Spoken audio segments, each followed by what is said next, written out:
Puneți aia pe cap. Aoleu, dar nu se potrivește cu outfit-ul. Doamne, iartă că nu știe ce face. Dar de când îmi dai tu mie sfaturi de fashion? A venit. Să rămână, părinte.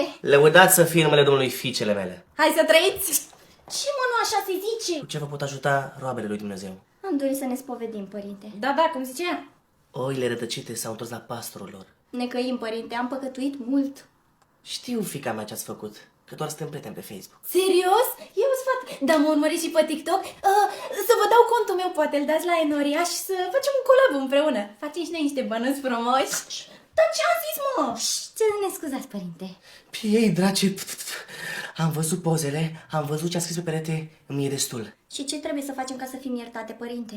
Am canon greu pentru voi, roabele mele. Spune, părinte, că facem orice. În fiecare dimineață Așa? și în fiecare seară Așa? să dați like la 10 mănăstiri. Așa? Poftim? Nu pot, părinte, că după îmi stric algoritmul, mi intră numai rugăciuni, Doamne ferește! Așa o să facem, părinte, Doamne ajută! Rămâneți cu Domnul fiicele mele. Bravo, fată, sper că ești mândră de tine, 3 ani de carieră i-am pierdut acum degeaba. Măcar o iei și tu pe calea cea bună. Da, ia și tu baticul ăsta.